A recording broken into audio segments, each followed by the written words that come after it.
Hello, class. Welcome to Aerospace Engineering on the evolution of human flight. Why humans flight, you ask?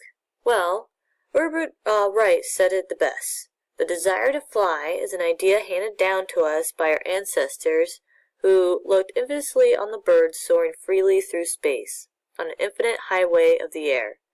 For those who don't know, but must know, Orville and Wilbur Wright designed and flew the first heavier-than-air vehicle named the Wright Flyer on December 14, 1903. Below is a picture of the Wright brothers in their Wright Flyer. Before the Wright brothers, there were the hot air balloons. Here we have a Coast Guard C-130. This is a Boeing blended wing concept. And then down below we have the Mars lander. Now way back in the day, Leonardo da Vinci was the first to try human flight. Then hot air balloons came about from the inspiration of rising smoke. Then finally came the Wright brothers, who designed the first airplane and flew a whole 120 feet on December 14, 1903, an important date to remember.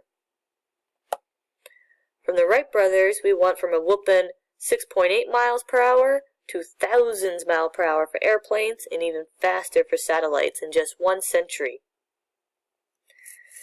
To the right is the engineering design process that all engineers follow in this sort of fashion. Step 1 is define a problem. Like how do you make a powered aircraft fly? Step 2 is generate concept, which is basically brainstorming ideas. Step 3 is you develop a solution, so you decide which idea you came up with works the best. Then step 4 is construct and test a prototype, so you build your idea and see if it works. Step 5 is evaluate the solution. Did it work? Why or why not? If it did not work, then you may want to repeat the previous steps. Then step 6 is present your solution of your prototype that did work. Now people love competition, which drives to create better aircrafts, like Charles Lindbergh crossing the Atlantic Ocean nonstop, or Amelia Earhart becoming the first woman. There was also a drive to develop mail faster. And then, starting from World War I, throughout World War II, really drove the pace for developing better aircrafts. After the war, there was still a drive to try to make the fastest airplane, like Chuck Yeager breaking the sound barrier. Aviation continued to grow with commercial airlines, personal aircrafts, and even hang gliders. Now, Leonardo da Vinci may have had the concept for helicopters, but it was Sikorsky that really engineered the production of helicopters in 1944. Here is Da Vinci's idea, and then there is Sikorsky's aircraft. Now we're on to drones, self-flying aircrafts. There's this company called Kaman that we took a field trip to who designs unmanned helicopters. It was pretty awesome. Even small drones that we're using today are developing very quickly and even more advanced. And here are some rules about the drones in case you're flying one. And it looks like the drone companies are doing very well by making over $100 billion. Alright, now into rockets.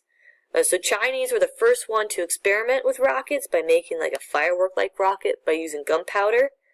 Below over here, this is the rocket equation.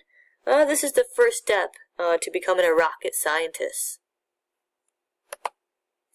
Now Goddard, he was the first one that came up with the liquid fuel rockets, which is an excellent idea if you don't want to fire it up all at once.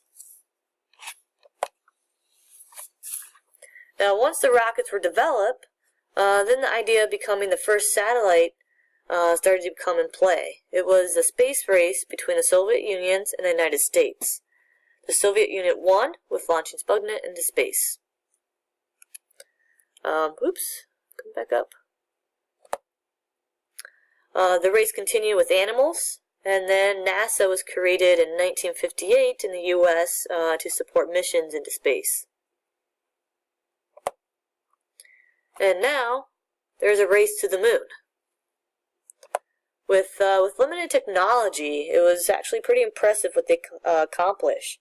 But it definitely took a lot of failures and learning before NASA got it right. And guess what? Neil Armstrong did it. He became the first man to step on the moon. Now moving forward, we have a space station, satellites, space shuttle, rovers on Mars, well advanced in this technology.